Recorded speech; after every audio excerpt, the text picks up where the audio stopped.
안녕하세요. 36회 공인중개사 시험 부동산학개론 해설하겠습니다. 자, 올해 부동산학개론이 좀 쉽게 나왔는데, 쉽게 나온 가장 큰 이유는 한 32회부터 35회까지는 공법 문제가 한 3문제에서 4문제 정도 나왔었거든요. 그래가지고 이 출제위원들이 난이도 조절을 다른 과목에서, 제가 보기엔 좀 비겁한 짓인데, 다른 과목에서 좀 가져와가지고 못 맞추도록 공법에서 문제를 끌어다가 냈습니다. 근데 이런 공법에서 나오는 택도 없는 문제가 올해는 한 문제 나왔는데, 이 한 문제도 동차를 준비하셔가지고 공법을 좀 공부하셨던 분들은 쉽게 맞힐 수 있게 냈어요. 왜냐면 용도지역, 용도지구에 관한 문제였으니까. 근데 1차만 공부하신 분들은 아마 이 문제는 못 맞췄을 겁니다. 대신 이제 공법 문제를 올해는 안 내는 대신 계산 문제를 약간 그동안 내는, 그러니까 유형이 좀 유사한데 아주 조금 좀 바꿔서 내서 수험생들 조금 피곤한 문제가 있었죠. 그러니까 이런 거죠. 원래 이게 되게 단순합니다. 시험이란 게 되게 단순해가지고, 예를 들어 3 더하기 4에서 이 x는 얼마야 하면 사람들이 이거 7이야 이렇게 맞추잖아요. 근데 어떤 유형의 문제가 올해 나왔냐면 이렇게 나왔어요. 예를 들어서 3 더하기 x는 7인데 이건 얼마야? 이건 4겠죠. 그죠? 그러니까 봐봐요. 사실 여기서 7을 물어보나, 이거 더하기 이게 7이라는 걸 물어보거나, 이거하고 요걸 더하면 7이 나오는 거기 때문에 요걸 물어보나 요걸 물어보나 큰 차이가 없는데, 시험상에서 자기가 이제 아무리 공부했던 유형이라도 자기는 요 X를 맞히는, 그러니까 7을 맞히는 연습을 충분히 했던 수험생이라도 시험장에서 갑자기 7을 주고 이거 4를 물어보는 이런 문제가 나오면 좀 당황하거든요. 그러니까 그런 문제가 한 2문제 정도 나왔습니다. 하나가 우리가 정말 제일 만만하다고 보는 그 허프 모형 있죠. 허프 모형에서 약간 이런 장난을 좀 쳤고요. 그 다음에 우리 원래 수요와 공급에서는 그냥 이거 수요 곡선하고 공급 곡선하고 여기 균형점만 잡으면은 연립방정식 풀면 나오게 만들었는데, 올해는 여기에서 요 초과 수요가 양이 얼마야, 요거를 연립방정식에 놓고 푸는 그런 문제가 나왔습니다. 근데 말씀드렸지만 이게 조금만 이제 좀 생각하면 되게 쉬운 문제인데, 워낙 1차에 민법도 같이 풀어야 되니까 시간이 없어가지고 이렇게 조금만 유형이 바뀌어도 좀 수험생들이 당황하는 그런 게 한 2문제 정도 나왔습니다. 대신 공법, 택도 없는 공법 문제가 안 나왔기 때문에 상대적으로 난이도는 올해 쉬운 편이었습니다. 아셨죠? 자, 그러면 기출문제집 294페이지 펴보시고요. 1번, 다음에서 설명하고 있는 토지의 자연적 특성입니다. 이 부동산의 특성은 건물의 특성 안 나와요. 그냥 토지의 특성만 나온다 그랬죠. 근데 여기 4개나 주어져서 너무나 쉬운 문제가 됐는데, 사실 요 4개 중에 하나나 2개만 주어져도 답을 맞출 줄 알아야 됩니다. 근데 그 출제위원 형님들이 너무 이번에 착한 분이 내셔가지고 4개나 줬어요. 4개 중에서 근데 여러분들이 답을 찾는데 가장 유용한 놈이 어떤 놈이에요? 얘죠. 물리적으로 생산할 수 없다. 그냥 바로 부증성 나와야 되죠. 그죠? 자, 그러니까 이 부증성이라는 게 토지를 증가시킬 수 없어요. 만들 수가 없으니까 있는 토지 가지고 빽빽하게 이용해야 돼. 빽빽하게. 꽉 채워서 이용을 해야지 듬성듬성 이용하면 안 됩니다. 그래서 빽빽하게 채워서 이용하는 게 집약적 이용이랬죠. 왜? 부증성 때문에 있는 토지 갖고 잘 이용해야 되니까. 그러니까 이제 지대나 지가가 발생을 하는 거죠. 더 이상 토지를 증가할 수 없으니까 희소성이 늘어나는 거죠. 그래서 지대 또는 지가가 발생되고, 이 토지를 어떻게 하면 가장 잘 이용을 할까라는 최유효 이용의 근거가 되는 겁니다. 이렇게 듬성듬성 토지를 이용하는 게 뭐예요? 집약적 이용의 반대가 조방적 이용이라는 거. 그 조방적 이용이죠. 그것도 잘 알아두셔야 됩니다. 답은 1번이에요. 2번, 한국 표준 산업 분류에 따라 부동산업을 분류할 경우 부동산 관련 서비스업에 해당하지 않는 것은? 자, 그러면 부동산 관련 서비스업은 요 4개로 구성이 돼 있어요. 그 다음에 부동산 임대 공급업은 얘하고 같은 수준에 있는 애입니다. 우리 기본서 44페이지 한번 펴보세요. 여기 보시면 지금 2, 3, 4, 5번이 얘네 넷이에요. 얘네가 부동산 중개 및 자문 및 감정평가업에 있고, 지금 우리한테 물어본 건 부동산 관련 서비스업에 대해서 물은 거죠. 그러니까 부동산 관련 서비스업은 관리업과 중개 자문 및 감정평가업이 있는데 요 네 개가 지금 여기에도 이렇게 포함이 된 거 아닙니까? 근데 1번은 어디에 있는 거냐면 부동산 임대 공급업은 부동산 관련 서비스업에 같은 수준에 있는 애예요. 요거. 자, 이 표를 좀 알아야 되죠. 요거는. 자, 그래서 답은 1번입니다. 그래서 표를 알아야지 낼 수 있는 문제. 제가 어떻게 대충 외우라고 제가 말씀드렸죠. 이제 그거만 알면 충분히 맞출 수 있는 문제였어요. 자, 3번 건축법령상 용도별 건축물의 종류 중에 단독주택에 해당하는 거 찾는데요. 자, 그러면 오피스텔은 얘는 업무시설에 해당하니까 아니고, 아파트, 연립주택, 다세대, 공동주택이죠. 그러니까 답은 다중주택입니다. 다중주택. 요게 우리 기본서 60페이지 보시면 여기 표 봐봐요. 자, 단독주택의 종류 중에 하나가 다중주택이 있죠. 단독주택하고 다가구주택은 너무 쉬워서 안 나오니까 요 두 개가 잘 나온다 그랬죠. 그죠? 그래서 다중주택하고 공간을 외워두셨어야 되는 겁니다. 요거. 자, 4번 부동산 용어에 관한 설명으로 옳은 것을 모두 고르래요. 기억번 주상공용으로 이용되고 있거나 해당 용도에 이용할 목적으로 조성된 토지를 택지라고 했죠. 택지. 그죠? 이거 맞네요. 그래서 기억이 들어가야지 답입니다. 기억이 들어가야 답인데 4, 5번은 없으니까 얘네는 답이 아니겠네요. 그래서 얘네 나머지를 딱 훑어보니까 아유 다 알아야 되겠네. 그죠? 자, 니은번 볼게요. 토지의 현황을 조사하고 측량해서 토지의 소재 지목, 면적, 경계 또는 좌표를 지적공부에 등록하는 단위가 되는 일정한 토지가 획지가 아니죠. 획지는 가격 수준이 비슷한 일단의 토지니까 얘는 아니고 필지입니다. 필지. 요거는 2차에서 우리 지적법, 공시법의 지적법에 나오는 거죠. 요거 필지. 그래서 니은이 틀렸습니다. 니은이 틀렸어요. 그러니까 니은이 들어가면 답이 아니에요.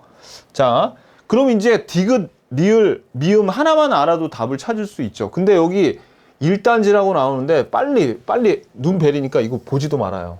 아유, 우리 용어가 가뜩이나 많이 나오는데 이런 1단지 이런 거 몰라도 됩니다. 1단지인지 2단지인지 3단지인지 몰라도 돼요. 이렇게 필요 없다는 거를 쓸데없이 머리에 갖고 있으면 괜히 혼동만 생긴단 말이에요. 몰라도 돼요. 요거는. 자, 알지 마세요. 이거는. 소유권, 왜냐면 이거 감정평가에서 나오는 용어인데, 감정평가에서 나오는 용어들이 엄청 많거든요. 이렇게 쓸데없는 거 알아두면 더 헷갈린단 말이에요. 자, 리을번. 소유권이 인정되지 않는 바다와 육지 사이의 해변 토지를 포락지라고 한다. 요게 포락지가 아니죠. 요 빈지라고 하는 거죠. 요거 소유권이 인정되지 않는 바다 육지 사이 해변 토지를 빈지라고 하고, 포락지는 요거는 수면 밑으로 잠긴 토지, 그죠? 수면 밑으로 담긴 토지가 포락지죠. 틀렸고, 그러니까 리을이 틀렸죠. 아이 그럼 답은 그냥 이거 3번이네, 그죠? 그러니까 디귿을 이런 거 몰라도 풀 수 있단 말이에요. 자, 미음번. 택지 지역, 농지 지역, 산지 지역 상호 간에 다른 지역으로 전환되면, 상호 간에 다른 지역으로 전환되면 이거는 후보지에 해당하는 거죠. 요거 여기서 주의해야 될 게 뭐가 있습니까? 요거 전환되고 있는이라고 해야 돼. 전환되고 있는. 여기서 이미 전환된 하면 틀립니다. 전환되고 있어야 돼. 이 진행형이어야지 이게 맞는 거예요. 조심하셔야 돼. 그래서 아무튼 답은 3번이네요. 5번 부동산 마케팅에 관한 설명으로 틀린 것은 4P 믹스 전략에서 4P는 이거 잘 봐요. 이거 영어 진짜 유일하게 영어가 필요한 게 이거였죠. 우리 공인중개사 과정 중에서 프로덕트 P입니다. 가격은 프라이스고 유통 경로 플레이스, 판매 촉진, 프로모션. 오케이, 맞네요. 맞아요. 아, 영어 잘해야 돼요. 여기서는. 2번 관계 마케팅 전략은 고객과 공급자의 관계를 일회적이 아니, 그렇죠. 지속적인 관계. 그게 관계 마케팅 전략이죠. 딱 보니까 이거 맞았네. 유지함으로써 마케팅 효과를 도모하는 전략이고요. 자, 또 영어가 필요합니다. 고객 점유 마케팅 전략에서 아이다는 어텐션, 주의, 관심, 인터레스트, 욕구, 디자이어, 그 다음에 액션, 행동, 요 과정을 의미한다. 정확하게 맞네요. 그죠? 영어 다 나왔네. 우리 공인중개사 과정에서 나오는 모든 영어가 거의 다 나왔어요. 자, 하나 더 나왔는데, STP 전략에서 STP는 시장 세분화, 세그멘테이션이죠. 표적 시장 선정, 타겟팅. 근데 세 번째가 포지셔닝이죠. 포지셔닝. 근데 동반자 관계를. 무슨 유행가 가사도 아니고 포지셔닝입니다. 포지셔닝. 이거 아주 취재하신 분이 아주 유머 감각이 뛰어나신 분이에요. 그래서 답이 4번입니다. 4번. 자, 5번. STP 전략에서 시장 세분화 전략은, 시장 세분화는 부동산 시장에서 마케팅 활동을 수행하기 위한 고객의 집단을 세분화하는 거죠. 고객의 집단이니까 이거 수요자죠. 그러니까 이거 세수해야 된다 그랬잖아요. 세수. 공차고 공차한 다음에 세수해야 된다는 거잖아요. 그죠? 나오는 거 맨날 나와요. 그래서 답이 4번이네요. 6번. 부동산 수요와 공급의 변화에 관한 설명으로 틀린 거 찾는 겁니다. 자, 1번.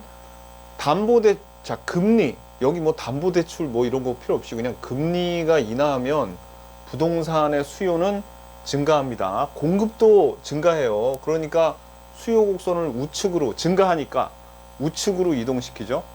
건축 자재 가격의 하락이래요. 그럼 이건 공급하고 관련이 되어 있는데 공급에서의 원자재 가격 하락이죠. 그럼 비용이 감소하는 거죠. 비용이 감소하면 공급 곡선이 우측으로 이동하겠네요. 공급이 증가하니까 공급 곡선을 우측으로 이동하게 된다. 왜? 비용 감소. 그죠? 자, 3번. 대체재 가격이 상승한대요. 그러면 지금 우리가 보고자 하는 재화가 있는데 요거에 대체재 가격이 올라가면 대체재 먹던 사람들이 우리가 보고 있는 재화를 더 많이 사겠죠. 그럼 대체재 가격 상승은 우리 재화의 수요를 증가시키겠죠. 그러니까 수요 곡선이 우측으로 이동해야 돼요. 근데 좌측으로 이동한다 그랬으니까 틀렸습니다. 그러니까 답이 그냥 3번이네요. 4번. 공급자에 대한 보조금을 지급했대. 그럼 공급자한테 보조금을 지급하면 공급이 증가해야겠네. 그럼 우측으로 이동해야 되겠네요. 공급 곡선이. 공급 곡선 우측으로 이동. 맞고요. 보완재 가격이 하락을 한대요. 그러면 자, 우리가 보고자 하는 재화가 있는데 요거가 항상 세트 메뉴로 시키던 게 있었어요. 요게 같이 세트 메뉴로 1,000원이었다면 이때 요 놈이 가격이 하락해가지고 요 가격이 하락을 했어. 그래서 세트 메뉴 시키는데 900원밖에 안 들으면 가격이 하락한 거죠. 이러면 어떻게 해요? 더 싸졌으니까 더 많이 사겠네, 사람들이. 수요가 증가할 겁니다. 그래서 수요 곡선이 우측으로 이동합니다. 우측으로 이동. 답이 3번이네요. 7번. 다음 부동산 관련 경제 변수들이다. 유량과 저량의 경제 변수를 옳게 묶인 것은, 유량은 어떤 기간이 들어가 있어야지 의미가 있는 숫자고요. 요 저량은 한 순간에 지금 얼마니, 몇 월 며칠 날 얼마니, 요게 저량이죠. 그죠? 그래가지고 뭐 좀 말씀을 드리면, 이거 이론 강의 시간에 다 한 건데, 유량은 뭐예요? 우리 회계에서 수입 빼기 비용은 요거는 수익이거든요. 이거 매출로 나올 수도 있습니다. 그 다음에 자본은 자산 빼기 부채예요. 요거 알고 계신 분도 계실지 모르겠는데 요게 재무상태표라 그래가지고 얘는 저량이고 얘네들은 유량입니다. 손익계산서 계정이고 요게 이제 그 재무상태표인데 여기 봐봐요. 여기 비용이죠. 여기 비용 같은 경우에 얘는 유량이고 여기 보면 자본이라고 나와 있죠. 그럼 얘는 저량이에요. 요거를 좀 알아두시면 이건 그냥 먹고 들어가는 거죠. 다 우리 뭐 이론 강의 시간에 배웠던 건데 보자고요. 제가 통화량, 원래 경제학에서 이 통화량이 매우 중요한 지표인데 부동산학 개론에서는 그동안 찬밥 취급 받다가 요즘에 나오기 시작했어요. 통화량은 근데 이거 뭐라 그랬습니까? 이거 저량이라 그랬죠. 저량. 지금 시중에 돌아다니고 있는 돈이 얼마지? 라는 거를 확인하는 거거든요. 그래서 이게 저량인데 기억이 보니까 완전 대박이네. 유량에 들어가 있으니까 얘네 셋은 답 아니죠. 그래서 이제 기억이 저량에 다 들어가 있단 말이에요. 그죠? 요거. 그 다음에 여기 얘네들을 한번 비교해 봤더니 니은은 답 찾는데 별로 도움이 안 되겠네. 그죠? 여기 다 들어가 있으니까. 그러면 디귿에서 승부가 날 겁니다. 디귿. 자본 총량을 보는데 얘 자본은 아까 뭐라 그랬어요? 요거 절량이라 그랬죠. 요거 재무상태표 계정에 들어가니까. 그래서 디귿이 여기 들어가 있으니까 답은 5번입니다. 답은 쉽게 찾았죠. 그죠? 나머지 볼게요. 얘 아까 비용인데 얘 유량이라 그랬죠. 손익계산서에 들어가는 거고. 주택거래량은 유량인데 주택재고량은 절량이니까 정말 조심하세요라고 강조를 드렸던 겁니다. 요거. 그 다음에 신규주택 공급량도 요것도 유량이죠. 그죠? 그래서 지금 보니까 요 니은하고 아유 지저분해. 자, 요 니은하고 리을하고 그 다음에 미음이 유량이고 얘네 셋이 절량이네요. 그죠? 그래서 답이 5번이에요. 8번 토지시장의 특성에 대한 설명으로 틀린 것은 자 1번 수급 조절이 용이해야 돼요. 이게 수요와 공급의 조절이 용이해야 돼요. 전혀 말도 안 되는 거죠. 왜? 왜냐면 가장 큰 원인이 부증성 때문입니다. 토지가 증가하지 않아요. 그러니까 공급을 제대로 할 수가 없으니까 수급 조절이 완전히 개판이죠. 제일 개판이죠. 온 세상에 있는 그 물건 중에 제일 수급 조절이 안 되는 것 중에 하나가 요 토지예요. 자, 그러니까 그냥 답이 1번입니다. 법 제도적 규제가 많아요. 왜? 요거는 부동성 때문에 부동산은 움직이질 못하니까 그 동네에 있는 그 나라에 있는 그 지역에 있는 온갖 법이랑 규제는 다 두드려 맞는다 그랬죠. 요거는 부동성 때문에 요건 맞고요. 재화의 이질성, 재화가 서로 달라요. 그리고 정보의 불안전성, 비대치성, 얘네들은 부동산의 개별성, 토지의 개별성 때문에 생기는 일이에요. 요거 개별성, 서로 다 토지가 다르죠. 그 다음에 부분 시장으로 나뉠 수 있는 국지성을 보이는 것도 요거는 뭡니까? 부동성에서 온 특징입니다. 부동산이 움직이질 못하니까 어떻게 해요? 이 지역마다 그 특색이 생겨요. 그래서 부분 시장으로 또는 국지성을 보이는 겁니다. 국지성이 안 생기려면 어떻게 해야 돼? 그렇죠. 뭔가 갖고 가서 어디로 이동해서 다 모아놓으면 어떤 공통점이 생기는데 부동산은 갖고 옮길 수가 없죠. 그러니까 어떻게 그 부분마다 어떤 그 경제 현상이 생긴다는 거예요. 그래서 답이 1번입니다. 1번.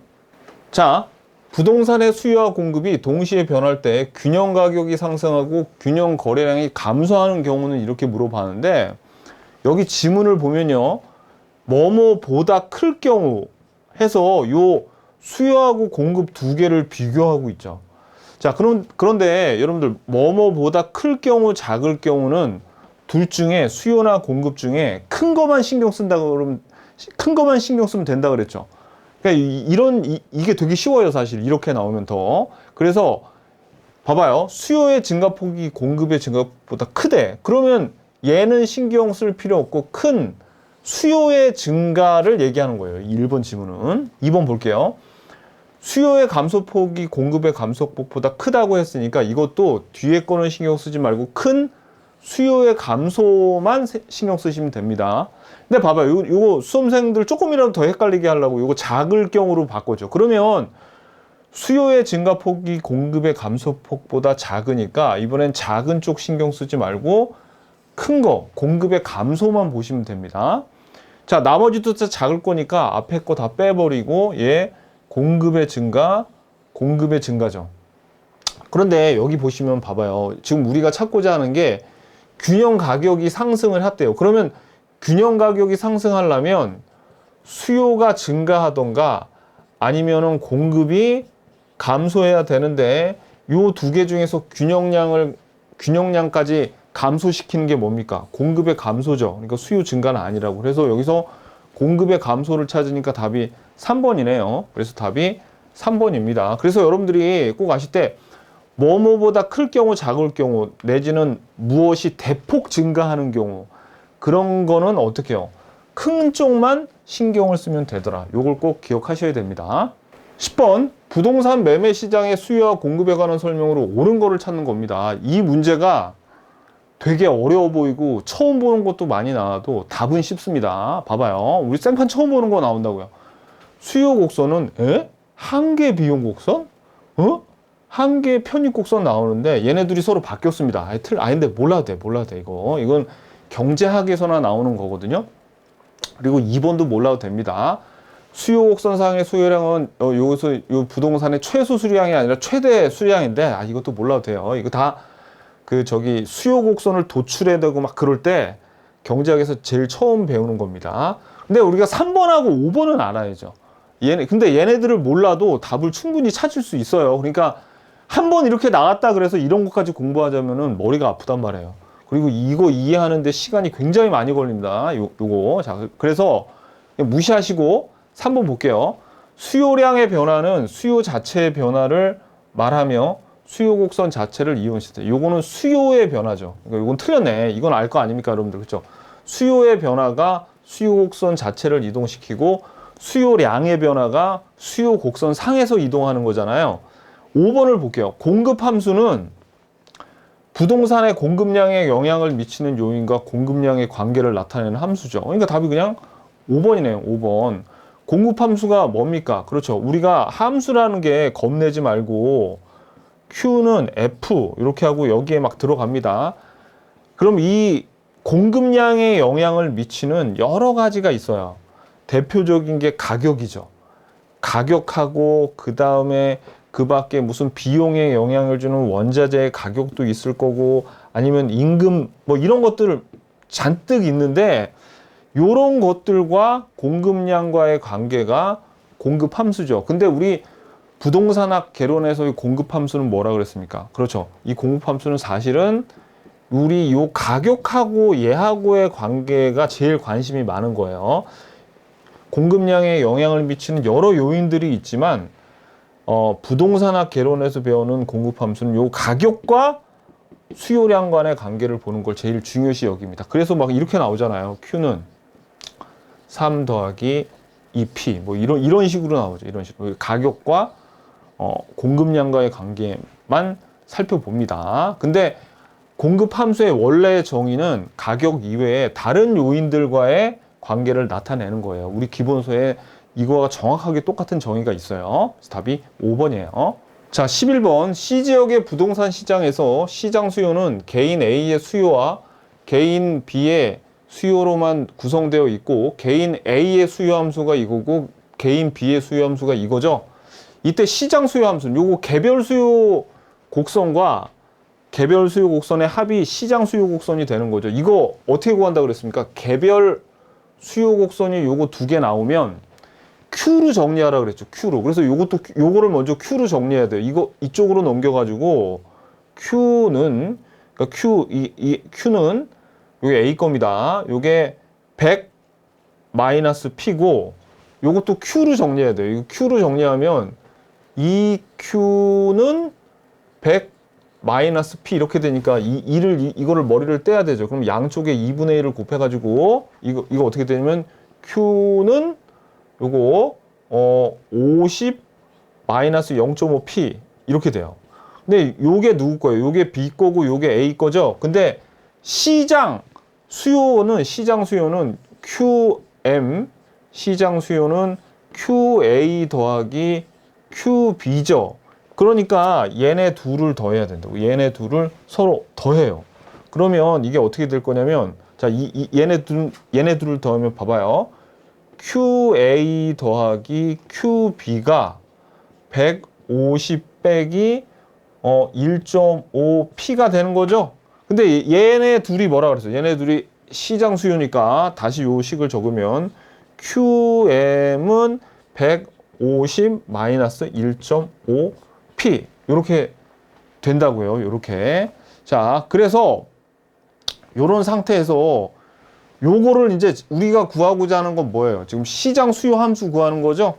그러면 이렇게 됐으니까 더러워 죽겠네 가지고 그냥. 자, 그러면 자, 이거 지우자고요.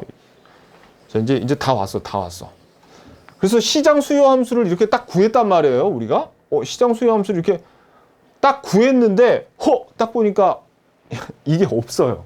왜 없을까? 그렇죠. 이게 형님들이 또 이렇게 하면 너무 쉬울 것을 염려하셔가지고 이거를 또 P로 정리하게끔 우리한테 만드셨네. 아, 귀찮아 죽겠어 아주 그냥. 자, 그럼 이거 어떻게 이걸 다시 P로 정리해야 돼. 그러면 마이너스 1.5 P는 요거 150 마이너스 QM 이렇게 되죠. 그냥 이제 M자 떼버리자고요. 이 Q 이렇게 돼요. 그러면 여기에서 1.5를 떼 버리려면 어떻게 해? 양변에 1.5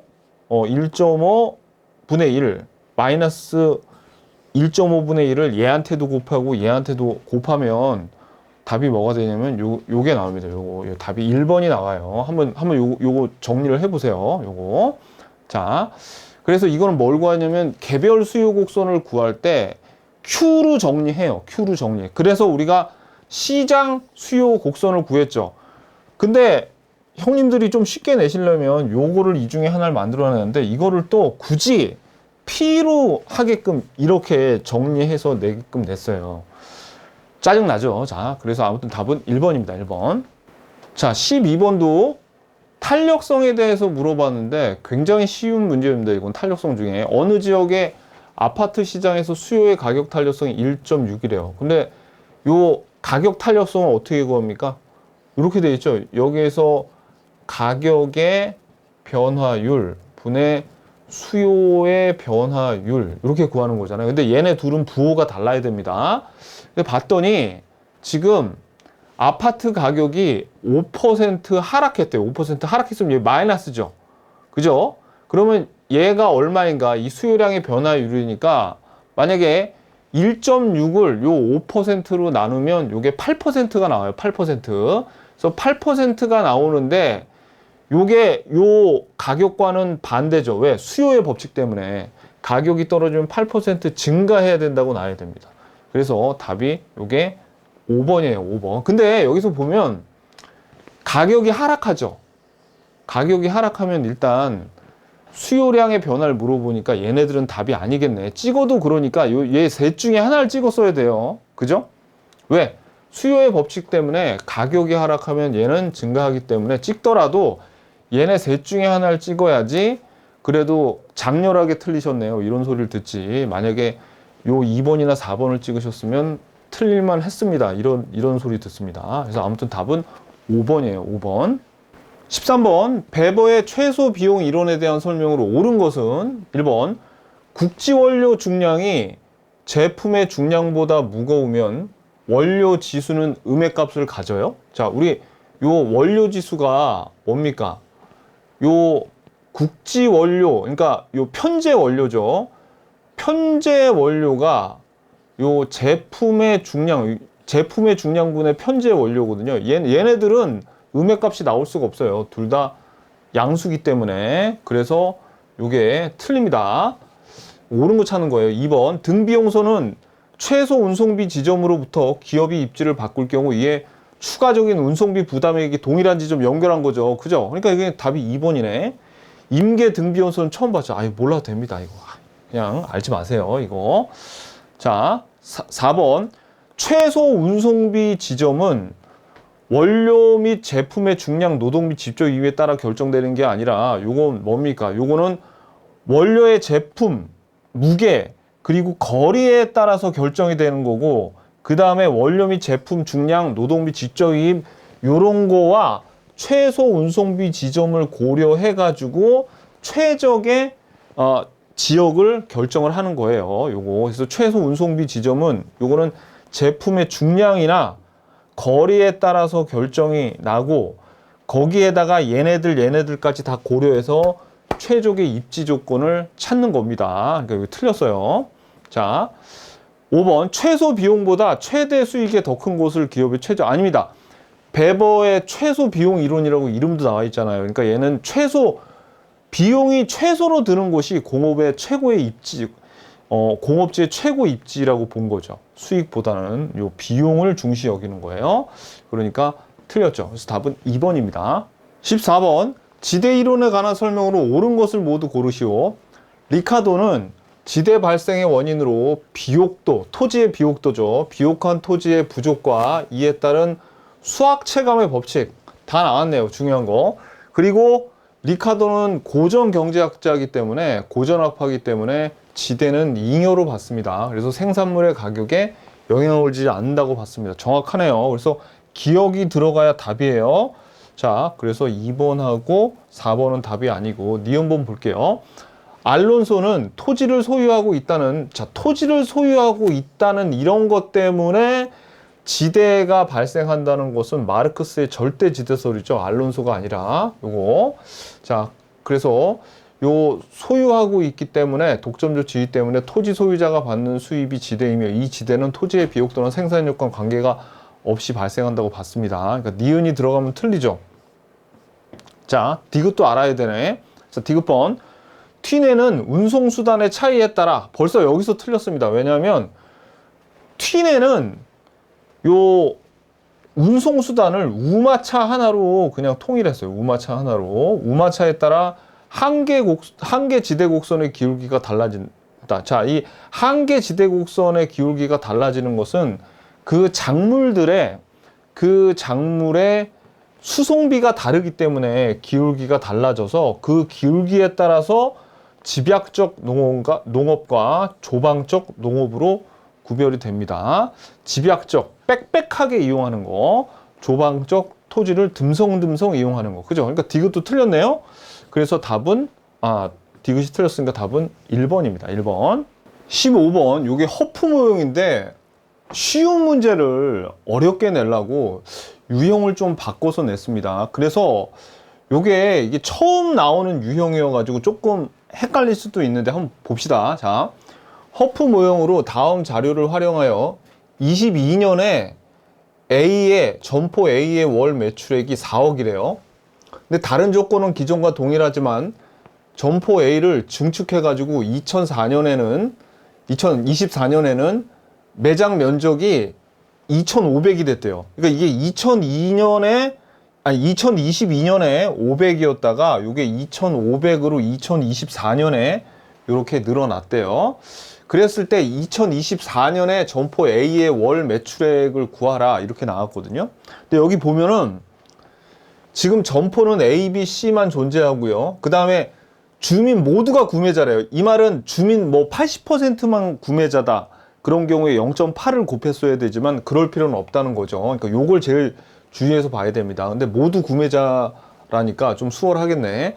점포 A, B, C에서만 구매를 한대요. X지역이. 그래서 X지역 주민은 8,000명이고 그 다음에 공간 마찰 개수는 2죠. 그러니까 이거 제곱 곱하면 되겠네. 제곱. 그리고 매출은 X지역 주민에 의해서만 발생해요. 점포 A, B, C는. 그리고 1인당 월 점포 구매액이 22년과 24년이 동일하대요. 1인당 월 점포 구매액은. 자, 그러면 자 보자고요.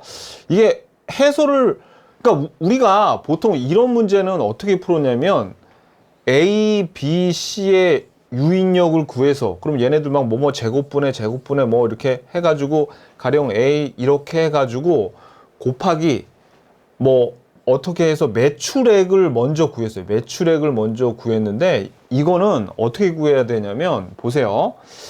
매출액을 나중에 역으로 환산해 내는 건데, 자, 해설을 보자고요. 일단 2022년에 A의 유인력을 구하면 요거죠.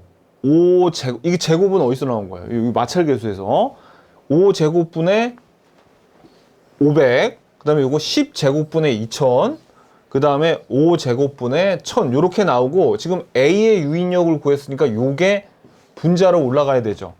그래서 A의 유인력을 구하면 요게 4분의 1입니다. 4분의 1. 그런데 여기서 보통은 시험 문제에 X지역의 총 매출액을 이제 물어보는 게 아니라 여기서 A지역의 매출액을 먼저 구하게끔 해줘요, 원래. 근데 이 시험 문제에서는 A지역의 매출액을 줌으로써 X지역의 총 매출액을 구하게끔 여기서 하나 조금 꼬아 놓은 겁니다. 그죠? 그럼 봐봐요.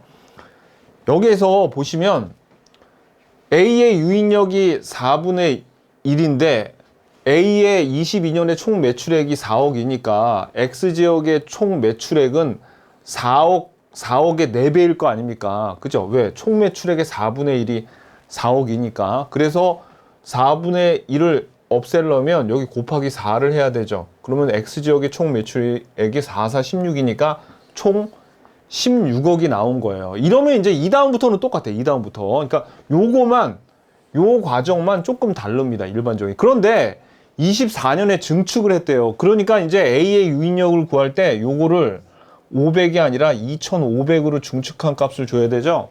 그래서 유인력 구할 때 봐봐요. 5제곱분의 2500. 그죠? 여기는 똑같아요. 나머지는 10제곱분의 2000. 그 다음에 5제곱분의 1000 나오고 A의 유인력이니까 요걸 했죠. 그러면 요게 8분의 5가 나온단 말이에요. 자, 8분의 5가 나온단 말이에요. 8분의 5가. 그러면 A지역의 매출액은 아까 16억이라 그랬죠. 16억. 그죠?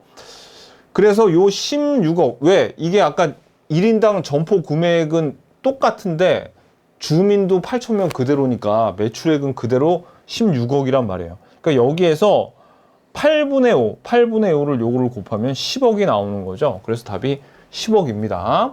그래서 되게 좀 계산할 게 많아요. 그러니까 시간이 많이 걸린다고, 이런 거는 쉬워도. 근데 원래 허프 모형이 우리 부동산 학개론 계산 문제 중에서 제일 쉬운 것 중에 하나였는데, 여기서 지금 요거 하나를 좀 꼬아서 내가지고 조금 까다로울 수 있었던 문제예요. 자, 아무튼 답은 2번입니다.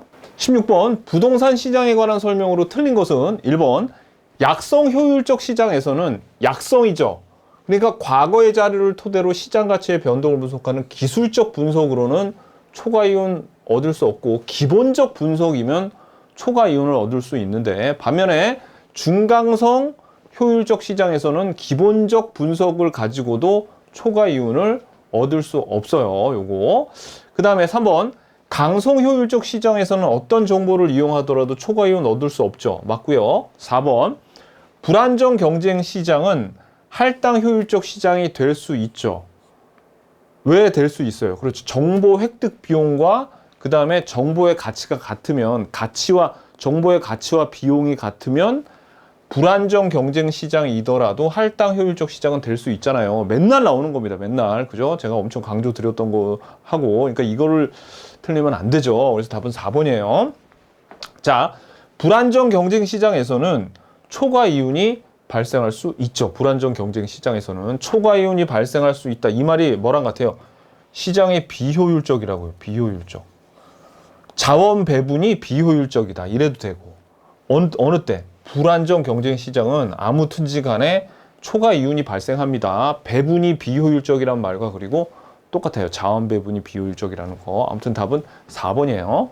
17번, 부동산 관련 조세 중 국세와 보유세에 모두 해당하는 것은? 자, 그럼 먼저 재산세하고 등록면허세는 얘네들 지방세죠? 그러니까 답이 아니고요.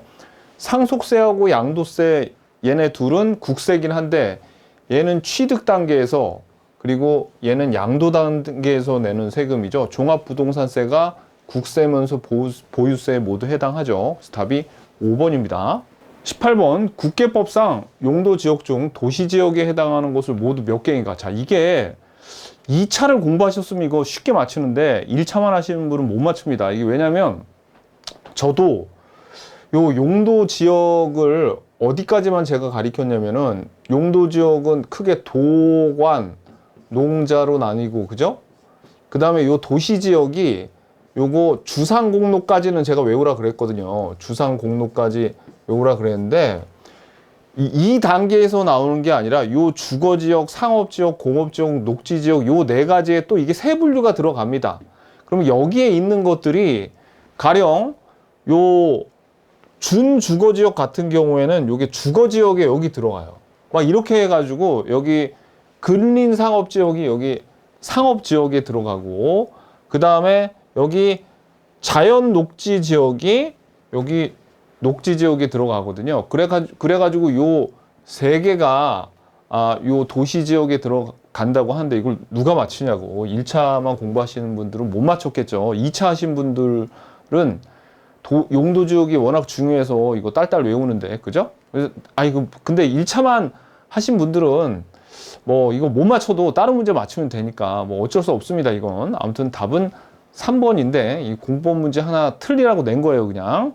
19번 부동산 투자의 분석 기법 중 할인 현금 수지 분석법에 해당하는 거 너무 쉽네. 그죠? 이거 세 개 있죠. 순현재 가치법, 수익성 지수법, 내부 수익률법 딱 이거 세 개잖아요. 그죠? 요거. 그러니까 답이 그냥 기역, 디귿, 미음이니까 답이 2번입니다.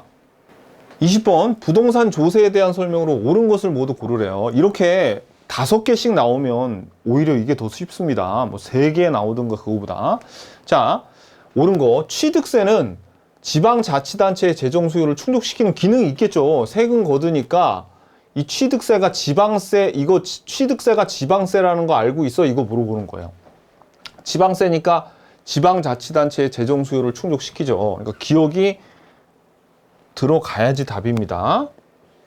자, 그러니까 얘네들은 답이 아니고 니은번. 자, 부동산 거래세를 부과하면 총이익가 증가함으로 경제적 순수. 자, 이거 맞아요, 틀려요? 이 세금이 부동산 거래세건 양도세건 무슨 세금이든지 상관없는데 국가에서 어떤 부동산 정책을 펼치죠. 그러면 무조건 경제적 순손실 발생한다 그랬죠. 특히 세금 같은 경우에. 그래서 경제적 순손실이 발생하기 때문에 총이익가 감소합니다. 언제나. 요거. 그러니까 니은이 들어가면 틀려요. 그래서 답은 그냥 2번이겠네. 자, 디귿번 볼게요. 양도소득세가 강화돼서 동결 효과가 발생하면 부동산 가격이 공급이 감소하겠죠. 양도소득세가 강화돼가지고 사람들이 아유 이거 양도세 떨어질 때까지 나는 안 팔어 라고 부동산을 안 팔게 되면 얼어붙는다고요. 공급이 감소해. 그래서 부동산 가격이 오히려 상승하죠. 틀렸고. 공급의 가격 탄력성이 수요의 가격 탄력성보다 작으면 지금 이렇게 된 거네요. 그럼 누가 더 조세 많이 냅니까? 탄력성이 작은 공급자 쪽이 더 많이 내죠. 공급자가 수요자보다 조세 부담이 더 크다. 이거 맞네. 그러니까 답이 2번이고요. 헨리 조지는 토지세가 임차인에게 모두 전가. 택도 없는 소리죠. 모두 누가 냅니까? 임차인에게 전가가 하나도 안 돼. 왜? 토지는 완전 비탄력적이기 때문에 임대인이 모두 조세를 내고 임차인에게는 전가가 안 되기 때문에 토지 단일세 도입을 주장을 한 겁니다. 그러니까 답이 2번이에요. 21번 A도시 임대주택 시장의 수요 함수는 이렇게 생겼고 공급 함수는 이렇게 생겼대요. 이 정부는 A도시의 임대료 상한가를 호당 120만 원으로 규제했대요. 그러면 이게 시장 가격보다 높아야 돼요? 낮아야 돼요? 낮아야 된다고 시장 가격보다. 자, 임대주택 수요량과 공급량이 호당 120만 원, 요 가격 최고 상한가로 정해진 경우에 초과 수요량은 요거 구하는 겁니다. 단 이딴 건 알 필요 없고 우리가 보통 이런 문제가 나왔을 때 어떻게 되냐면 얘네들이 만나는 거 요거를 구해야 되니까 얘네들은 같다고 치고 막 이렇게 방정식 풀고 그랬죠. 근데 이거는 그게 아니에요. 오히려 이게 더 쉬운데 이건 무슨 얘기냐면 원래 균형 가격은 이만큼인데 뭐 얘네들이 연립방정식 풀면 나오겠지만 그럴 필요가 없어요. 이렇게 되는데 지금 현재 120만 원으로 요거보다 낮은 요 120만 원으로 요렇게 가격을 측정했을 때 여기에 있는 게 공급이죠. 그러니까 여기 공급량 요게 얼마고 여기 수요량이 얼마인지를 찾아봐서 요게 무슨 양이에요? 그렇죠. 공급보다 수요가 많으니까 초과 수요죠. 초과 수요. 그래서 요게 초과 수요입니다. 그래서 요게 얼마냐를 물어보는 거예요. 그럼 되게 쉬워요. 여기 보면 요 먼저 공급을 보니까 공급 함수가 요거죠. 그러면 요 P에다가 뭐 집어넣으면 돼? 120 집어넣으면 돼. 120. 120. 그럼 120일 때 요게 얼마냐면 요거를 한번 풀어보면 Q는 100 더하기 요게 4 곱하기 120이니까 이거 얼마예요? 480이죠? 그러니까 이거 580이네요. 요게 여기가 580이 나옵니다. 그 다음에 이제 요거량을 구해야 돼요. 요 수요 곡선하고 만나는 여기. 그러면 여기에다가 얼마 집어넣어요? 여기다가 120 집어넣죠? 그러면 요게 QD는 1000 빼기 2 곱하기 122니까 요게 240을 빼버리면 요게 760이죠. 그럼 요게 760이에요. 그러면 760에서 580을 빼버리면 암산을 해버리면 이게 180 나오겠네요. 180. 그죠? 여기서 이거 빼면 180이 초과 수요라는 겁니다. 요거는 그동안 주구장창 이 방정식이 나왔을 때 얘네 둘이 같다라고 이렇게 푼 사람들은 좀 힘들었겠죠. 그죠? 그래서 요게 균형 요거를 구하는 게 아니라 그냥 단순히 최고 상한 가격을 여기 공급 함수하고 수요 함수에 집어넣었을 때 얘네들의 차이가 얼마야 라고 낸 아주 굉장히 쉬운 문제입니다. 굉장히 쉬운 문제예요. 요거. 자, 그래서 아무튼 답은 4번입니다. 22번 부동산 정책을 직접 개입 방식과 간접 개입 방식으로 구분할 때 간접에 해당하는 걸 물어. 간접. 그럼 일단 간접은 대표적인 게 얘네들 세금 때리거나 아니면은 보조금 매기는 거 있죠.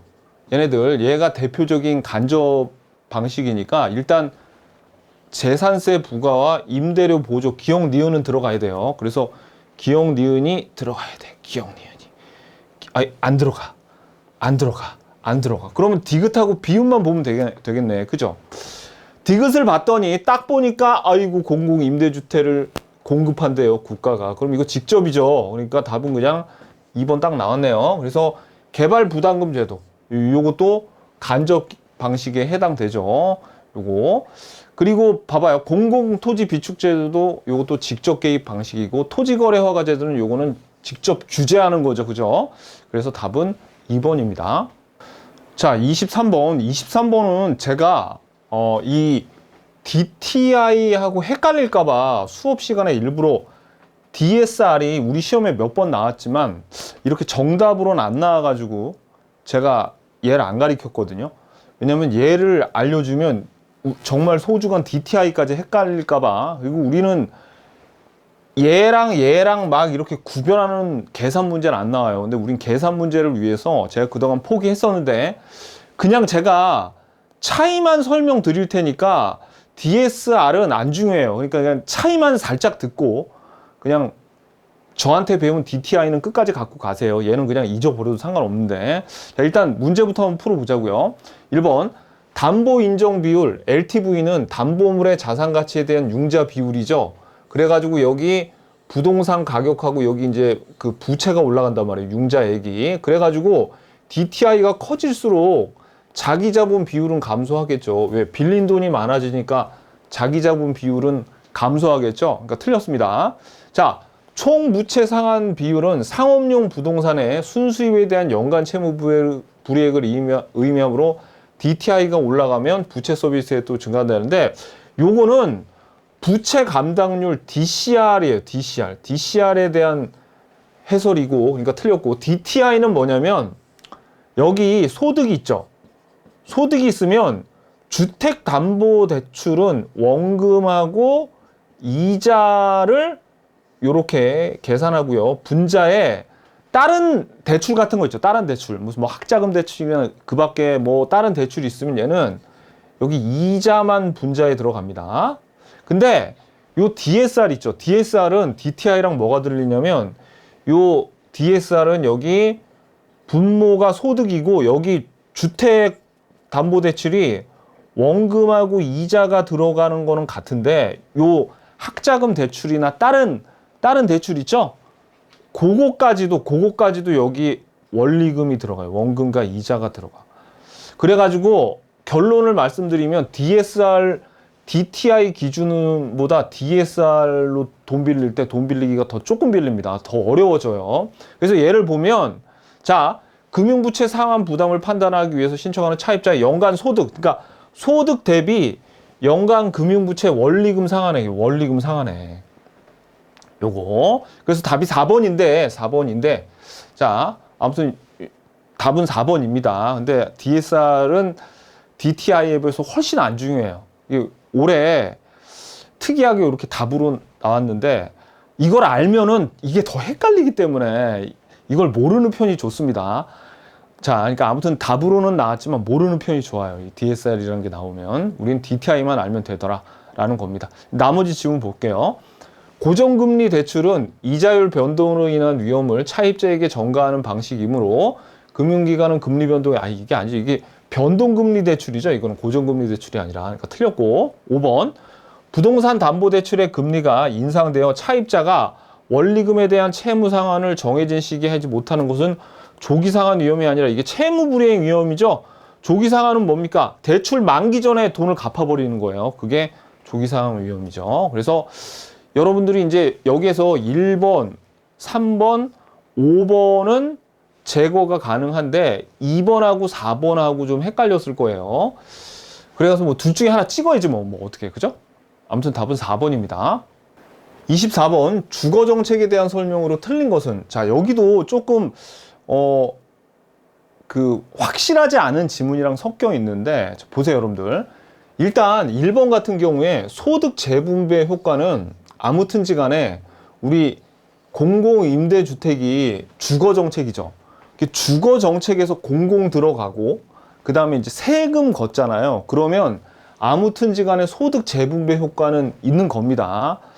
여기 소득 재분, 아무튼 세금 걷어가지고 취약계층에게 쓰고, 이런 공공임대주택도 취약계층들이 주로 들어오니까, 저소득층이 들어오니까 소득 재분배 효과가 있어요. 근데 2번은 여러분들이 꼭 알아야죠. 뭐예요?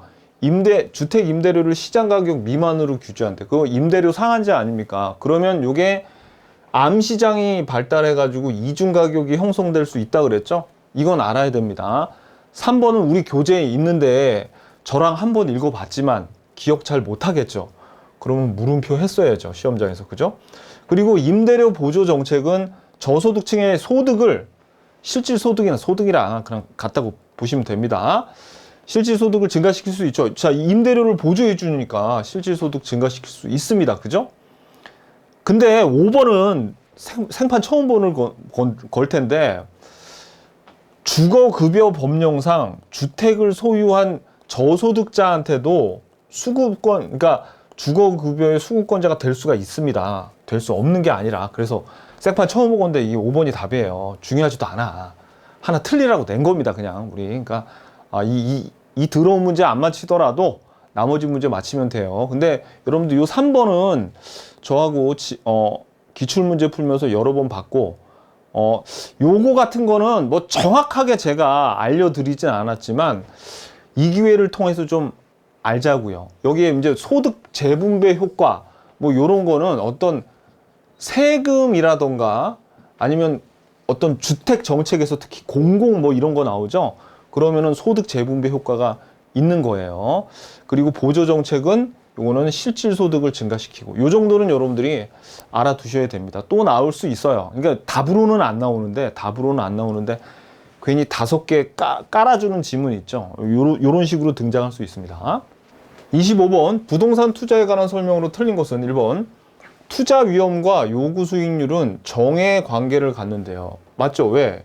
요구 수익률의 식이 뭡니까? 무위험률 더하기 위험 할증률, 거기다 예상 인플레이션율까지 있죠. 그래서 위험이 증가하면 요구 수익률도 증가하게 돼 있어요. 하이 리스크, 하이 리턴이 여기서 나온 말입니다.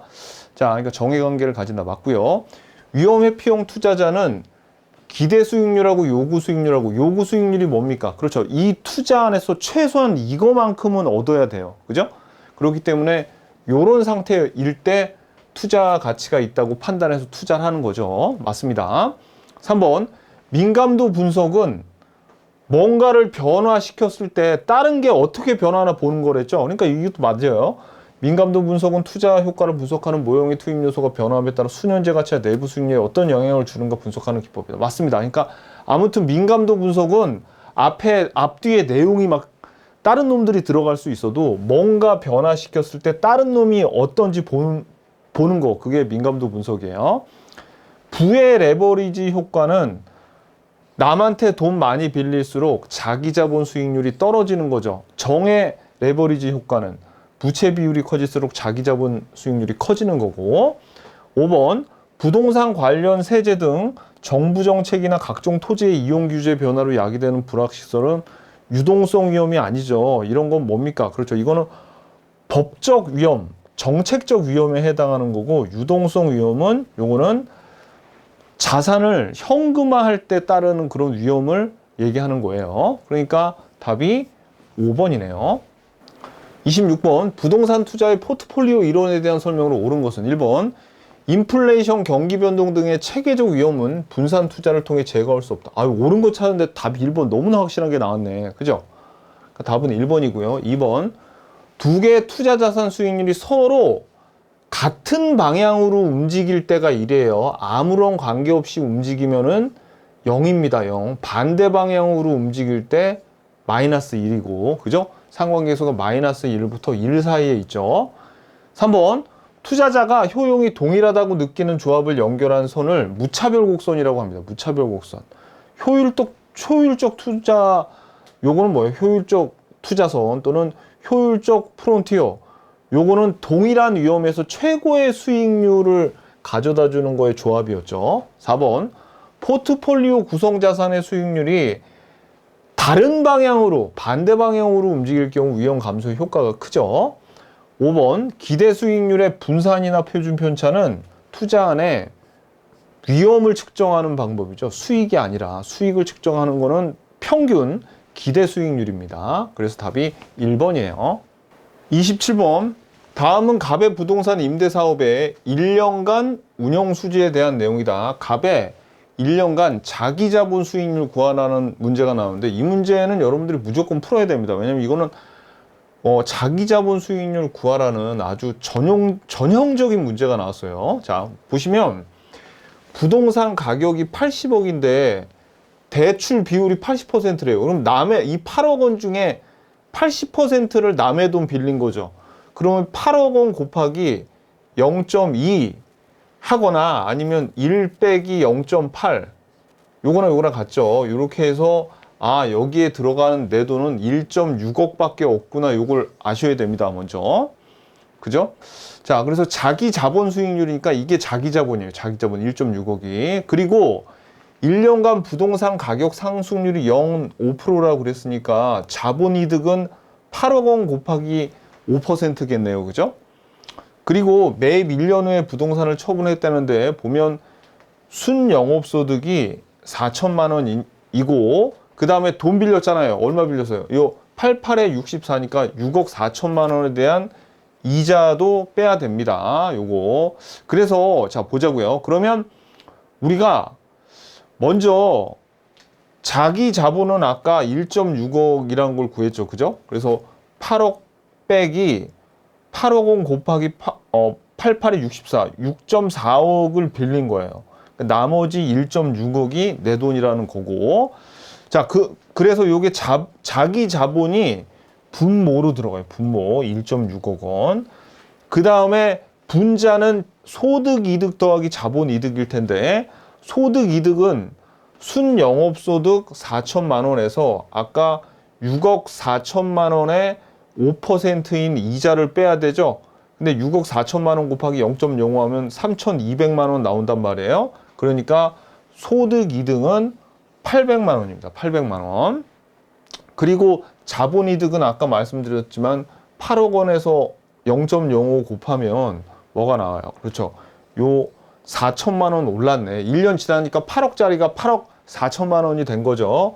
그래서 총 이익이 4천만 원에다가 순영업소득에서 이자 비용 빼면 800만 원이니까 분자는 4,800만 원이고 1.6억을 4,800만 원으로 나눠주면 그러면 30%가 나오죠. 그래서 30%가 몇 번이에요? 답이 3번이네요. 3번. 28번. 이 문제도 여러 번 같은 유형으로 나왔던 문제입니다. 자, 한번 볼게요. 다음 대상 부동산의 3년간 현금 흐름을 이용한 임대사업의 수익성 지수 물어보죠. 그럼 수익성 지수가 뭡니까? 분모가 현금 유출의 현가고 분자가 현금 유입의 현가죠. 자, 그럼 봐봐요. 여기 보면 현금 유입이 1년차 800, 2년차 1000, 3년차 1200을 나오고 그 다음에 뭐를 안 줬냐면 여기에서 할인율을 안 주고 대신 현가 개수를 줬죠. 그죠? 할인율을 줬으면 이거 어떻게 했어야 돼? 만약에 할인율이 시험에 이렇게 평가 개수를 주는 경우가 있고, 그 다음에 할인율 예를 들어서 뭐 5%다 그랬으면은 얘네들 다 어떤 식으로 했어야 되냐면 800만 원 같은 경우에는 1 더하기 0.05 여기서 지금 1년이니까 요거 1 더하기 요거 2년 차는 1000만 원이니까 요거는 1 더하기 0.05 요거 2년이니까 2승 요거는 예를 들어 1 더하기 0.05 3승 1200 뭐 이런 식으로 요런 식으로 했었어야 되는데 할인율을 안 주고 뭘 준 거예요? 현가 개수를 주는 거죠. 원래는 이런 식이 더 많이 나옵니다. 원래는 이런 방식이 더 나오는데, 자, 그래서 이런 식은 어떻게 푸느냐? 이렇게 풀어야 돼요. 먼저 봐봐요. 현금 유입이 여기 지금 1년 차, 그 다음에 2년 차, 3년 차에 지금 800만 원 들어오고, 그 다음에 1000만 원 들어오고, 그죠? 그 다음에 1200만 원 들어온다고 했죠? 그러니까 여기에다가 뭐를, 현가계수를 각각 0.90을 곱해주고, 여기다가 0.85를 곱해주고, 여기다가 0.80을 곱해주면, 여기에서 이제 현재 가치로 다 환원이 되죠. 그죠? 근데 요게 아까 말씀드렸지만 수익성 주수는 여기 현금 유입의 현가고 분모가 현금 유출의 현가인데, 여기 보니까 현금 유출은 현금 유입의 70%니까 요게 분자로 들어가고 요거 곱하기 0.7 하면 분모가 나오겠네요. 그래서 이거 봐봐요. 자, 이제 요 세 개를 곱한 게 현금 유입의 현가가 800 곱하기 0.9, 1000 곱하기 0.85, 1200 곱하기 0.8을 다 더하면 현가가 나오더라고요. 얼마? 2530만 원이 분자에 이렇게 딱 적히는 겁니다. 분자에 2530만 원이. 그 다음에 현금 유출의 현가는 요거 곱하기 0.7, 요거 곱하기 0.7, 요거 곱하기 0.7에서 더해도 되지만 뭐하러 그럽니까? 그냥 요거에다가 이거 다 합친 거에 뭐를 그냥 70% 즉 0.7 곱하면 나오죠?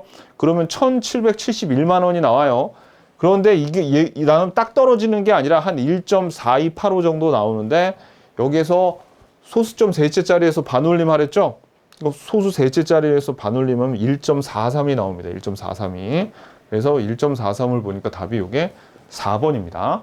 29번 이 문제도 다음 대상의 순영업소득은 이라고 물어봤는데, 요 문제도 아주 전형적인 문제고 요거 쉬운 편에 속하는 거죠. 요거는 뭡니까?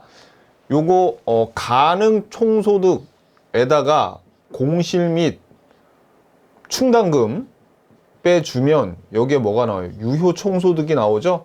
그래서 우리가 유순 전후 우리가 그 경부 고속도로 뚫을 때 유순 터널이라고 있다 그랬죠. 그래서 유순 전후 요 사이에 세금 많이 걷어가지고 경부세 이렇게 외웠었습니다. 그래가지고 여기 보면은 자 보자고요. 얘네 같은 건축 연면적에다가 임대를 받을 수 있는 거 80%를 0.8을 곱해야죠. 여기 곱한 거에다가 6만 원을 곱해야지 뭐가 나와요? 가능 총소득이 나오죠. 가능 총소득에다가 요 공실률 요 10% 요거를 빼면은 유효 총소득이 나오고, 유효 총소득의 50%가 영업 경비라 그랬으니까 여기서 영업 경비를 빼면 우리가 구하고자 하는 순영업소득이 나옵니다. 단 여기서 조심해야 될 게 요거는 써먹지 않아요. 이렇게 써먹지 않은 데이터를 줄 때 요걸 조심하셔야 됩니다. 이건 왜 줬지? 그냥 함정 빠지라고 준 겁니다. 이게 데이터 이렇게 쓸데없는 걸 주는 거 한번 볼게요. 자, 그러면 가능 총소득은 말씀드렸지만 2000평방미터에다가 임대를 실질적으로 받을 수 있는 게 80%니까 0.8을 곱하고, 거기에다가 요 임대료 평방미터당 6만 원이니까 6만 원을 곱하면 9,600만 원이 가능 총소득인데, 여기에서 공실이 뭐라 그랬어요? 공실이 유효 임대 면적의 10%라 그랬죠? 그러면 요거의 10%인 960만 원이 요 공실 및 충당금으로 빠지는 금액이죠. 그러면 여기 9,600에서 960을 빼면 8,640만 원이 유효 총소득이고, 영업 경비가 요 유효 총소득의 50%라 그랬으니까 요 8,640만 원에서 8,640만 원 곱하기 0.5를 한 4,320만 원을 빼주면 4,320만 원이 뭐가 되더라? 요게 순영업소득이 나온다는 거죠. 요거. 그리고 요거는 써먹지 않습니다. 그죠? 이거는 언제 써먹는 거예요? 그렇죠. 요 순영업소득 바로 밑에 있는 단계에 있는 세전현금 수지 쓸 때 유순, 전후, 경부, 여기 뭐예요? 부채 서비스액이 여기 들어가야죠. 그죠? 자, 아무튼 답은 2번입니다. 30번 프로젝트 금융에 대한 설명으로 틀린 것은 1번 프로젝트 자체의 사업성을 기초로 자금을 조달하는 금융기법이죠. 그러면 이 사업성을 기초로 한다는 것은 물적인 담보 대신 요 사업이 너무나 괜찮으면 금융기관이 담보 없이도 돈을 빌려준다는 그런 얘기입니다. 물적 담보 없이. 자, 그런데 요 프로젝트 금융은 소구권을 행사하지 못한다고 그러죠. 일반적으로. 아니면 제한적으로 소구 금융의 특징을 가지고 있다고요. 사업이 망하더라도 돈 빌려준 애들이 야, 너 쫄딱 망했어. 어떻게 할 거야? 너 물어내. 라고 할 수 없다고요. 그러니까 지금 이 PF에 부실한 PF 프로젝트 금융에 참여한 금융회사들이 지금 다 고생하고 있습니다. 자, 3번. 해당 프로젝트가 부실화되면 담보도 없으니까 대출 기간의 채권 횟수는 영향이 없는 게 아니라 쫄딱 망하는 거죠. 이거 3번이 틀렸습니다. 이거 3번이 틀렸고. 다양한 사업 주체가 참여하고 이해 당사자 간의 위험 배분이 가능하겠죠. 그죠? 자, 대신 이자는 높게 줘야 됩니다. 이 얘네들이. 자, 돈을 뭐 담보도 없이 빌려주고 사업성만 보고 빌려주니까. 자, 5번. 프로젝트 사업 자금은 일반적으로 에스크로우 계정을 통해서 관리하죠. 오케이. 요거. 항상 나오는 지문들만 이번에 딱 이렇게 5개를 뽑아놨습니다. 그래서 이건 쉬웠죠? 답은 3번입니다. 31번. 갑은 A은행에서 주택을 담보로 5천만 원을 대출을 받은 상태고요. 갑이 A은행에서 동일한 주택을 담보로 받을 수 있는 추가 대출의 최대 금액은, 그래서 두 가지 대출, LTV하고 DTI 두 개를 모두 충족해야 되는 아주 전형적인 문제입니다. 요거는 우리가 여러 번 풀어봤고 꼭 맞춰야 되는 계산 문제 중에 하나죠. 자, 그러면 보세요. 먼저 LTV가 DTI보다 상대적으로 쉬우니까 요거 먼저 구해보자고요. 4억 원 곱하기 60% 하면은 64, 24니까 2.4억, 2억 4천만 원 빌릴 수 있는데, 이 중에서 5천만 원을 미리 빌렸으니까 2.4억에서 5천만 원을 뺀 1억 9천만 원까지 대출을 받을 수 있어요. 그리고 DTI 같은 경우에는 이거 어떻게 합니까? 그렇죠. 지금 여기 저당상수 있죠? 저당상수. 그러니까 얘는 분모가 연소득으로 들어가고, 연소득 들어가죠. 7천만 원 들어가고, 그 다음에 지금 얘가 5천만 원의 대출이 있대잖아요. 요거. 그러니까 어떻게 해요?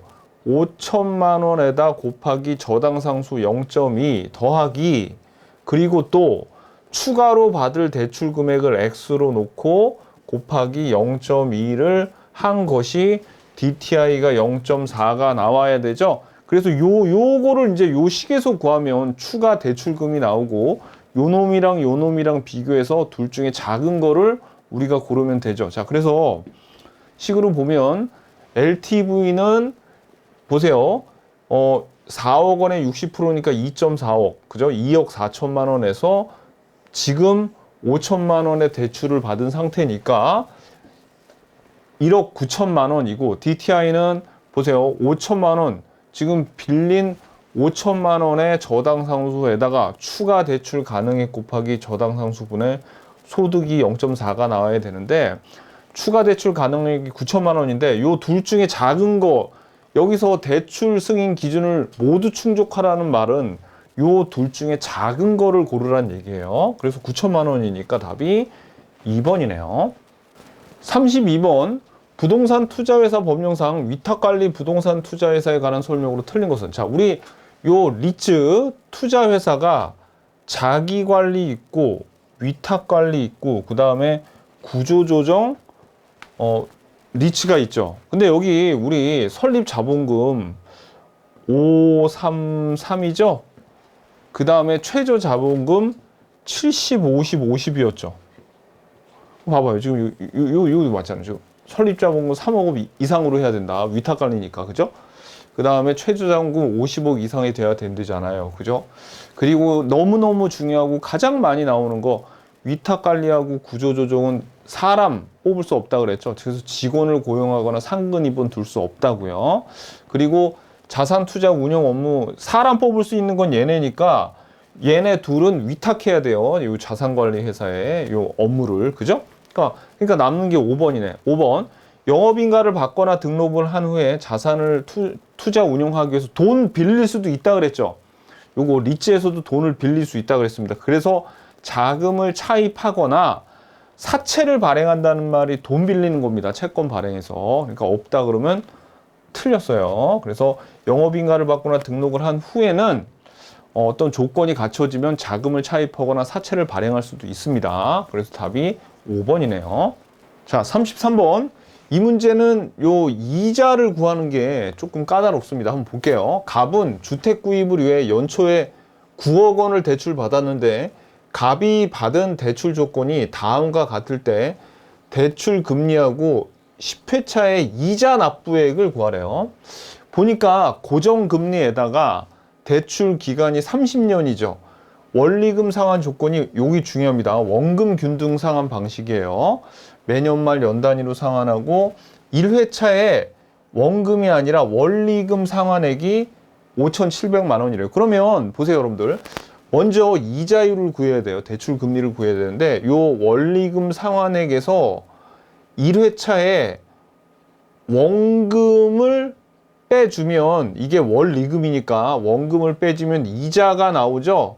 그럼 이 이자를 총액인 9억으로 나눠주면 요 1회차 때 이자율이 딱 나오거든요. 요거. 그래서 자 보세요, 여러분들. 먼저 원금 균등 상환이니까 매년 9억 원을 30년으로 나누면 매년 3천만 원씩 갚아요. 그러니까 이 원금을 3천만 원씩 갚아 나가는 겁니다. 그래서 1회차의 원리금은 지금 5,700만 원이라고 했는데 이자는 5,700만 원에서 원금 1회차 원금인 3천만 원을 빼면 2,700만 원이 요게 이자죠. 그러면 이 이자에다가 원금, 그러니까 이자에다가 원금 9억 원을 나눠주면 이자율이 3%로 나오거든요. 그럼 이자율은 3%입니다. 3% 구했어요. 그러면 이제 10회차에 이자 납부액은 어떻게 구하느냐.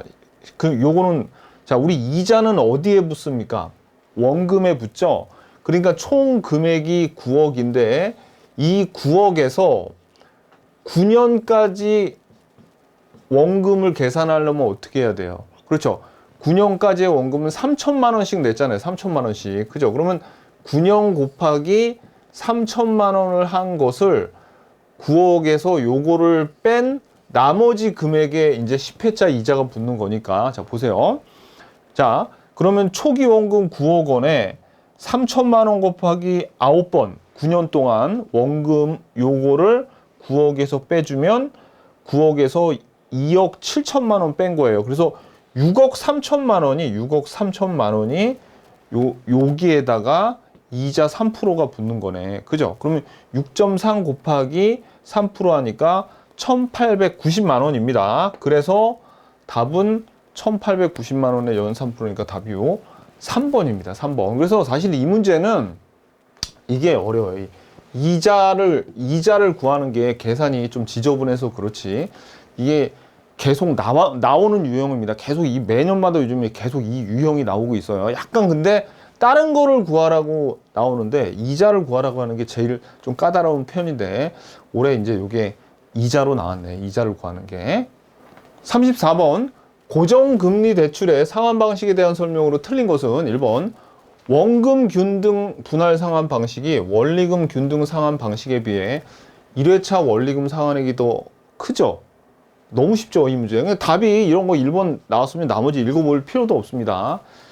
초기에 가장 돈을 많이 갚는 방식이 원금 균등 상환 방식이었죠. 그죠? 초기에 가장 많이 돈을 갚아요. 자, 그 다음에 2번 만기 일시 상환 방식은 대출 만기까지 이자만 지급하다가 대출 만기에 대출 원금 만기에 대출 원금을 일시에 상환하는 방식이죠. 그 다음에 3번 원리금 균등 상환 방식은 상환 기간 중에 납입하는, 그래서 여기 조심하셔야 돼. 원리금 균등 상환이니까 대출 원리금이 일정해야 되죠. 살짝 어떻게 속이냐면 대출 원금이 일정하다 그러면 틀려요. 대출 원리금이 일정하다. 잘 봐야 돼요. 그러니까 시험장에서.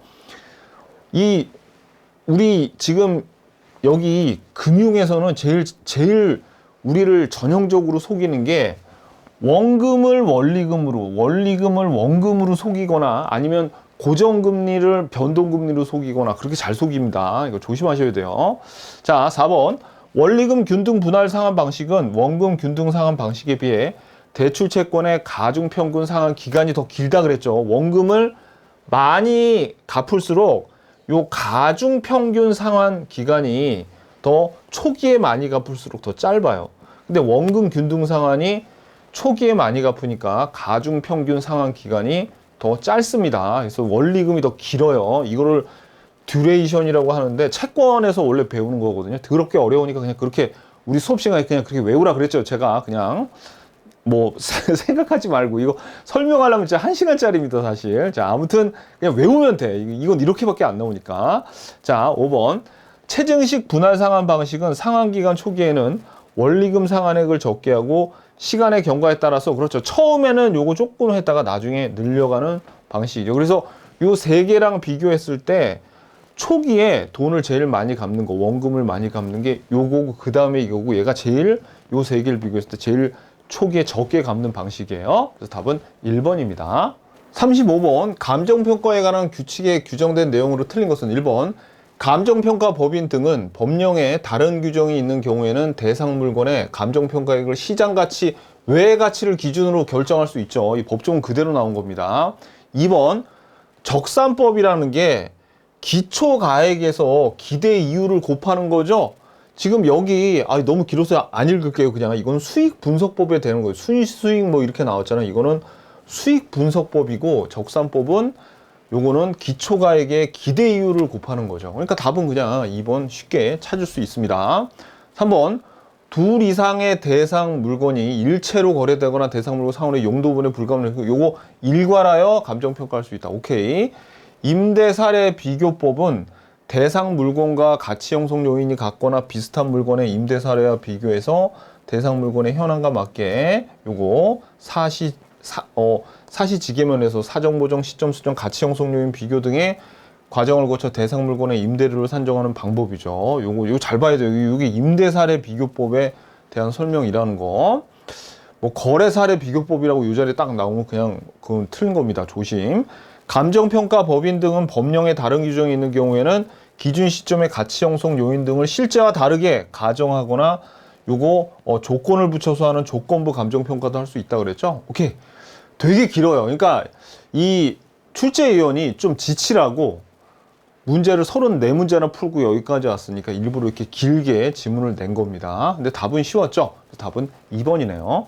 36번 감정평가 과정상 지역분석 및 개별분석에 관한 설명으로 틀린 것은 1번 대상 부동산의 최유효 이용을 판정하기 위해서 최유효 이용은 개별 분석이고 지역 분석은 뭡니까? 가격 수준과 요거 표준적 이용이죠. 그죠? 그래서 요거는 지역 분석이에요. 그래서 1번, 4번 다 맞습니다. 2번 인근 지역이 대상 부동산이 속한 지역이고 유사 지역은 대상 부동산이 속하지 아니하는 지역으로서 인근 지역과 유사한 특성을 가진 지역이죠. 맞고요. 그 다음에 지역 분석을 먼저 한 다음에 그 다음에 개별 분석을 하는 게 일반적이죠. 그래서 개별 분석보다 지역 분석을 먼저 실시하는 것이 일반적입니다. 어떻게 이렇게 다 쉬운 지문만 모아놨는지 너무나 고마울 뿐입니다. 그죠? 자, 5번 답도 너무 쉬웠어요. 이거를 아예 그냥 1번에다 갖다 놓으셨으면 형님께서 출제위원 형님께서 5번을 1번으로 갖다 놓으셨으면 부담 없이 나머지 4개도 안 읽을 수 있었는데 그래도 자존심이 상하셨는지 아주 쉽지만 5번에다가 요걸 잘했습니다. 딱 보니까 뭐예요? 딱 보니까 이거 맨날 틀리게 나요. 요게 인근 지역은 지역 요인을 공유하는 거잖아요. 그죠? 이거 몇 번이나 풀어왔던 거. 인근 지역이란 대상 부동산에 속한 지역으로서 부동산 이용이 동질적이고 가치 형성 중 지역 요인을 공유하는 지역을 얘기하는 거죠. 그래서 이 개별 요인을 공유한다는 것은 옆집 사람이 또는 한 잘 모르는 사람이 같은 인근 지역에 산다고 저 사장님 되게 화장실 좀 이용하고 바로 가겠습니다. 라고 아니면 안방에서 좀 쉬다 가겠습니다. 뭐 이런 거랑 똑같은 거예요. 개별 요인을 공유하는 거. 자, 지역 요인을 공유해야죠. 그래서 답이 5번입니다. 37번 다음 자료를 활용하여 공시지가 기준법으로 산정한 대상 토지의 단위 면적당 시상 가액을 구하래요. 자, 그럼 여기 보시면 일단 우리가 감정 평가하려는 토지가 요거고요. 그 다음에 공시지가의 표준지가 바로 얘입니다. 그래서 보시면 봐봐요. 동네가 같은 동네죠. A, B, C 동에 번지가 달라요. 같은 동네에 용도 지역도 같고 이용 상황도 서로 상업용으로 쓰이고 있어요. 근데 우리가 봐봐요. 여기 공시지가가 나와 있죠. 그러면 요 공시지가 기준법으로 구하려면 곱하기 보정을 해줘야 되잖아요. 어떻게 했어요? 사시, 지, 개, 면 이렇게 5개를 곱해줘야 되는데 지금 면적은 평방미터당 금액으로 나왔기 때문에 할 필요가 없고 그 다음에 공시지가 기준법은 표준지로 하니까 사정 보정도 안 하죠. 그리고 또 뭐 요 시점 수정하고 개별 요인은 요거는 우리가 고려를 해야 되는데 여기 지역 요인 보면 인근 지역에 있죠. 인근 지역에 있으면은 어떻게 해요? 요 지역 요인도 우리가 보정하지 않습니다. 그래서 먼저 이제 볼게요. 자, 여기 지금 대상 토지하고 얘랑 비슷해요. 기준 시점은 10월 25일이고 자, 그런데 여기에 먼저 요 시점 수정을 하기 위해서 지가 변동률을 봤는데 여기서 조심하셔야 될 게 여러분들이 이거 상업용 보고 아이고 이거 상업지역 이용해야지 그럼 큰일 납니다. 지금 여기 보시면 얘네들 주거지역이잖아요. 이종 일반 주거지역이죠. 그러니까 이거 주거지역 5%를 써야 돼요. 요거 그래서 자 이제 해설을 한번 보자고요. 어떻게 하냐면 우리 사시지계면 중에 시점 수정은 대상 토지가 속한 주거지역에 지가 변동률 5%를 써야지 이거 우리 혼동을 수험생들한테 혼동을 주기 위해서 이거 10% 준 거니까 이거 조심하시고 자 1.05를 곱해줘야 되네. 1.05를 그죠? 그리고 여기 요 지역 요인은 비교할 필요 없고 개별 요인을 볼게요. 개별 요인을 보정할 때는 주어가 대상 토지 는이죠. 그러면 우리가 100분의 100에서 요거 5% 열세야 되니까 주어가 대상 토지니까 분자를 빼주고 요거는 분자에다가 더해줘야겠네요. 그래서 요거 대상 토지가 요거 5% 열세야 되는 게 이거고 8% 우세야 되는 게 요놈입니다. 그리고 그 밖에 요인 보정이라 그래서 대상 토지 인근 지역의 뭐 정상적인 어쩌고 저쩌고 해서 60% 증액을 했다니까 1.6을 곱해줘야 되죠. 1.6을 곱해줘요. 그래서 공시지가 500만 원 곱하기 요거 시점 수정한 거, 그 다음에 이거 개별 요인, 그리고 여기 기타 보정 사항을 3개를 쭈루룩 곱하면 861만 8,400원이 나옵니다. 그래서 답이 4번이네요. 38번 부동산 가격 공시에 관한 법령에 규정된 내용으로 틀린 것은 1번 표준지 공시지가는 공시기준일 1월 1일로 하고 다만 요거 국장입니다. 국장. 여기 뭐 시도지사 이런 애들 들어가면 틀려요. 시장군수구청장이나 표준지 공시지가 조사평가 인력 등을 고려해서 부득이하다고 인정되는 경우에는 일부 지역을 지정하여 해당 지역에 대한 공시기준을 따로 정할 수도 있습니다. 앞에는 확실한데 뒤는 좀 잘 모르겠죠. 그래서 물음표 할 수 있고 2번 표준지 공시지가에 이의가 있는 자는, 자, 이의 신청 30일 무조건 서면으로 국장에게 이의 신청을 할 수 있습니다. 이것도 맞아요. 표준지니까 누구한테? 국장한테 한다는 거, 요걸 조심해야 돼요. 자, 30일하고. 자, 3번. 표준지로 선정된 토지에 대해서는 개별 공시지가를 결정 공시 아니할 수 있다. 맨날 나오는 겁니다. 맨날. 이건 맞고요. 그 다음에 4번. 시장, 군수 또는 구청장은 공시기준을 위해 분할 합병 등이 발생한 토지죠. 토지. 그럼 이게 7월 1일하고 1월 1일이죠. 건물이 6월 1일하고 1월 1일입니다. 그래서 그냥 답은 4번이네요. 5번. 표준지 공시지가는 토지 시장에 지가 정보를 제공하고 일반적인 토지 거래 지표가 되죠. 요거 지가를 정보를 제공하고 일반적 토지 거래의 지표가 된다고 했습니다. 요거. 그리고 국가 지자체 등이 그 업무와 관련해서 지가를 산정, 요것도 감정평가법인 등이 개별적으로 토지를 감정평가하는 경우에 기준이다. 이거 되게 다 외웠죠, 우리. 그죠? 자, 그래서 답은 4번이에요. 39번. 다음 자료를 활용하여 원가법으로 산정한 대상 물건의 시상가액을 구하는 거죠. 자, 그러면 일단은 우리가 제조달 원가를 구하려면 19년 10월 25일에 건물 지었는데 요 가격이 기준 시점인 25년 10월 25일에는 얼마야? 라는 걸 구해야 돼요. 그러면 건물이, 자, 봐봐요. 사용 승인 시점이죠. 그러니까 19년이죠. 평방미터당 140만 원이니까 곱하기 200을 해야지 뭐가 나오는 겁니까? 건물 가격이 나오고 6년 동안 얼마나 올랐는지 요거를 요 건축비 지수로 알 수 있는 거죠. 그래서 보세요, 여러분들. 제조달 원가는 평방미터당 140만 원에다가 요 건물 200평방미터를 곱했죠. 그죠? 그런데 이거 봐봐요. 요건 왜 곱한 거야, 요거. 요거는 지금 6년 전에 요 지수가 100이었는데 기준 시점에서는 125니까 100분의 125를 여기다 곱해 준 거예요. 그러니까 지금 제조달 원가는 3억 5천만 원이 나온 거죠. 그럼 이 제조달 원가에서 감가 누계액을 빼줘야지 우리가 이제 시상가액을 구하는 거죠. 자, 그러면 제조달 원가는 3억 5천이고 잔존가치를 보니까 잔존가치가 없으니까 0이죠. 근데 내용 연수가 여기 50년이라고 했으니까 50으로 3억 5천을 나눠주면 매년 700만 원씩 감가가 되는 거고 3억 5천에서 뭘 빼주면 700만 원 곱하기 6년 4,200만 원을 빼준 요 3억 800만 원이 요게 시상가액이네요. 그러니까 요게 답이 3번입니다. 40번. 감정평가에 관한 규칙상 대상물건과 대상물건별로 정한 감정평가 방법의 연결이 옳은 거를 모두 고르래요. 그러니까 당연히 이건 주된 방법이겠죠. 광업재당 수익환원법이죠. 틀렸고. 그 다음에 그러니까 광업재당 기업가치 이런 것들은 다 우리가 수익환원법으로 배웠었잖아요. 그러니까 얘는 맞습니다. 그 다음에 항공기는 원가법이고 자동차가 거래사례 비교법이었죠. 자동차는 거래가 많이 되니까. 그죠? 그래서 틀렸고. 임대료가 임대사례 비교법이고 그 다음에 과수원도 거래사례 비교법이에요. 건물 원가법은 맞고요. 그래서 옳은 거 찾으니까 두 개만 맞고 다 틀렸네. 그죠? 그래서 답이 1번입니다.